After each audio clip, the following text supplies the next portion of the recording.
Oui, l'OM joue la deuxième place, messieurs, dames. C'est fou ça. Bounassar l'a dit hier soir à nos micros. Donc c'est fait, l'OM joue la deuxième place. Une question toute simple, un petit débat.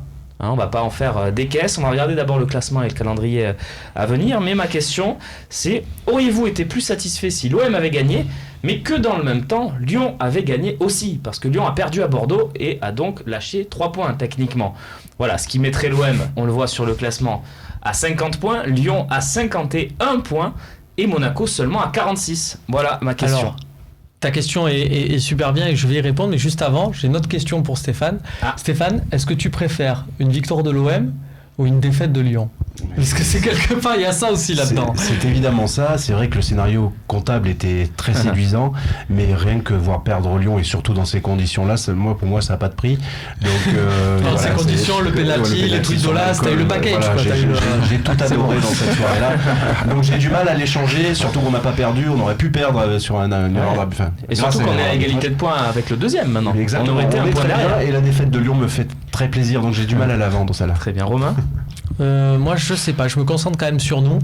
On est dans une course à 3, donc il n'y a pas de les prochains matchs d'ailleurs de confrontation directe. Alors même si tu dis il va y avoir Monaco-Lyon la semaine prochaine, moi je vois quand même que dans cette histoire il y a eu un match nul, c'est-à-dire qu'il y a eu que 2 points distribués et que c'est pas forcément ce qui est avantage. Il vaut mieux quand il y en ait 3, d'autant plus en ta faveur. Ça joue les confrontations directes dans ces genres de... Même bien que, voilà, si derrière tu gagnes Metz, Saint-Etienne et Bordeaux, t'es tranquille. Le meilleur calendrier, c'est Monaco. Hein. Enfin, pour Monaco. Hein. Le plus favorable, c'est le plus favorable. Oui, c'est sûr. Toulouse, bon, c'est toujours délicat. Faut y aller à Angers. Faut aller jouer à Angers. Faut aller partout. Faut recevoir Dijon. Faut y aller à et tu vas à Toulouse. Toulouse, ça va. C'est pareil. Toulouse, ça va. Non, mais Angers, Lyon par exemple a lâché des points cette saison. Toi, 2 points contre Angers. Tu joues Metz qui va mieux. Quand même. Ouais, tu joues Saint-Etienne qui n'ont plus le choix. Tu joues Bordeaux qui a gagné avec Poyet et tu joues contre PSG. Quand même pas un joli planning, quoi. Mais en fait, ce qui est intéressant pour nous, par exemple, c'est que tu joues Metz, mais Metz a gagné, je crois, contre Nice, c'est ça? Oui, c'est ça. Et donc, du coup, sur ce genre d'équipe-là, il y a cet effet où les mecs vont se dire inconsciemment, si tu fais ce qu'il faut d'entrée de jeu, ils vont se dire, on a pris nos points la semaine dernière quand il fallait les prendre. Donc, le match de Marseille, ils vont vraiment l'aborder dans un côté un peu bonus. David, toi qui as déjà joué le maintien, est-ce que c'est vrai ce que dit Romain? Vous êtes vache quand même. Oui, c'est vrai. Non, mais t'as une expérience de ça quand même. Oui, j'ai l'expérience. Mais c'est vrai ce que dit Romain. Metz aujourd'hui, c'est pas, ils ont gagné, c'est bien, mais je pense qu'ils vont essayer de gratter au maximum de points. Bien sûr. Et si je peux te dire qu'ils vont venir ici, ils vont pas venir pour rigoler. Et vous le verrez prochainement. Bien sûr, je dis pas que le match est gagné, mais je dis si tu fais ce qu'il faut, à ce moment-là, c'est gagné. C'est dans ces approches-là de match. C'est très important.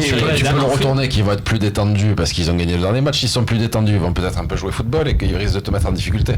Tu peux l'analyser comme tu veux. Mais tu connais l'OM contre les petites équipes. C'est sûr, mais regardez par exemple cette saison. La problématique est pareille pour Lille. Lille qui a gagné là contre Strasbourg. Ils vont recevoir Paris, ils vont avoir moins cette envie de faire un exploit à tout prix contre Paris qu'avec un match nul contre Strasbourg. La victoire amène la victoire quand même, plus que le reste. Enfin, mon avis. Pour moi, le calendrier de l'OM c'est le plus difficile. Ouais. Ça c'est sûr. Quand on voit ça, c'est vrai que c'est.